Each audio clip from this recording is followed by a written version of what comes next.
Hello friends, welcome to Chennai சமையல். நம்ம இன்றைக்கி பார்த்தீங்கன்னா நண்டு சூப் எப்படி செய்யறதுன்னு பார்க்க போகிறோம். இதுக்கு தேவையான பொருள்லாம் கீழே டிஸ்கிரிப்ஷன் பாக்ஸில் போட்டிருக்கேன், வேணுன்றவங்க பார்த்து தெரிஞ்சுக்கோங்க.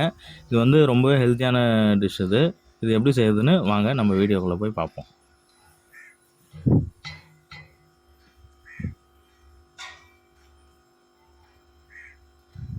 சுவையான மற்றும் ட்ரெடிஷ்னலான டிஷ்ஷுகளை பார்க்கணுன்னா நீங்கள் வந்து சென்னை சமையல் யூடியூப் சேனலை மறக்காமல் சப்ஸ்கிரைப் பண்ணுங்கள். கூட வந்து பெல் ஐக்கானை ப்ரெஸ் பண்ணுங்கள். உடனே அப்டேட்டுகளை தெரிஞ்சுக்கோங்க. வாங்க வீடியோக்குள்ளே போகலாம். முதல்ல பார்த்தீங்கன்னா ஒரு பேன் வச்சுக்கோங்க. அதில் வந்து நல்லெண்ணெய் ஊற்றிக்கோங்க. ஏன்னா நண்டு வந்து ஆல்ரெடி ஹீட்டு, அதனால் நல்லெண்ணெய் யூஸ் பண்ணி வைக்கிறோம். நல்லெண்ணெய் 2 ஸ்பூன் போட்டுக்கோங்க. கருவேப்பிலை ஒரு 10 போல் போட்டுக்கோங்க. 2 பச்சை மிளகாய் போட்டுக்கோங்க.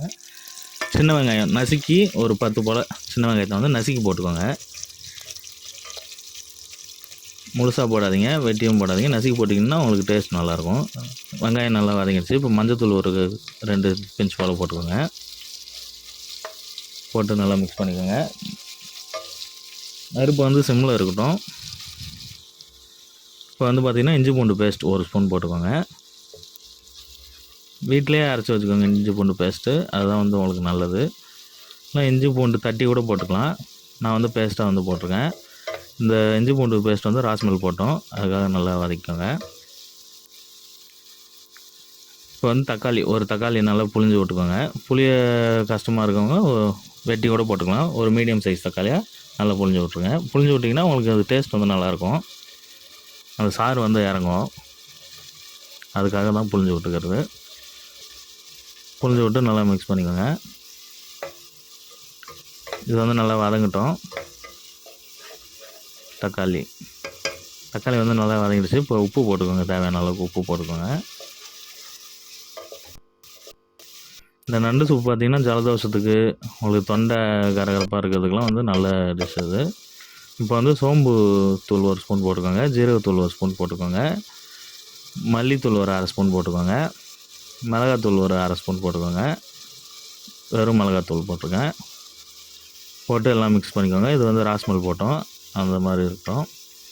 நண்டு வந்து ஆல்ரெடி வந்து உங்களுக்கு கோல்டுக்கு வந்து ரொம்ப நல்லது. இது வந்து சூப்பாக வச்சு கொடுத்தீங்கன்னா அந்த எசன்ஸ் வந்து நல்லா இறங்கியிருக்கும் சூப்பில், நல்லது உடம்புக்கு.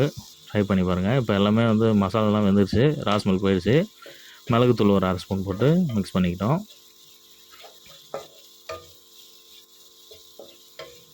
நெருப்பு வந்து சிம்லேயே இருக்கட்டும், ஹை ஃப்ளேமில் வைக்க வேணாம். கொத்தமல்லி ஒரு பிடி போல் போட்டுக்கோங்க. இப்போயே போட்டுக்கோங்க, கொஞ்சம் லாஸ்ட்லேயும் நம்ம ஆட் பண்ணுவோம். இப்போ கொஞ்சம் போட்டுக்கோங்க. போட்டுட்டு நண்டு, நான் வந்து 2 நண்டு எடுத்திருக்கேன், அந்த நண்டு போட்டுக்கோங்க. போட்டு நல்லா மிக்ஸ் பண்ணுங்கள். இது வந்து ஒரு நண்டு வந்து ஒரு ½ பாயில் ஆகிட்டோம். இந்த மசாலாலாம் வந்து நண்டுக்குள்ளே இறங்குறதுக்காக இப்போ போட்டு நண்டு வந்து நல்லா வறுத்துக்கோங்க. ஒரு 1/2 வேக்காடு வேகட்டும், அப்புறமா தண்ணி ஊற்றி ஃபுல்லாக வேக வச்சுக்கலாம்.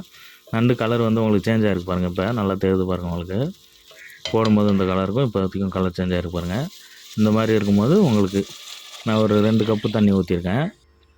ஒரு 1/2 லிட்டர் தண்ணி ஊற்றிருக்கேன் 2 நண்டுக்கு. நீங்கள் எத்தனை பேர் சாப்பிட்றீங்களோ அதுக்கேற்ற மாதிரி நீங்கள் போட்டுக்கலாம். இப்போ வந்து லாஸ்ட்டாக அந்த தண்ணி ஊற்றினதுக்கப்புறமா வந்து பெப்பர் தூள் கொஞ்சம் போட்டுக்கோங்க. மிளகுத்தூள் போட்டு நல்லா மிக்ஸ் பண்ணிக்கோங்க. இது வந்து நல்லா கொதிக்கட்டும். நல்லா கொதித்து வந்துடுச்சு பாருங்கள். இப்போ சூப் வந்து இப்போயே ரெடி.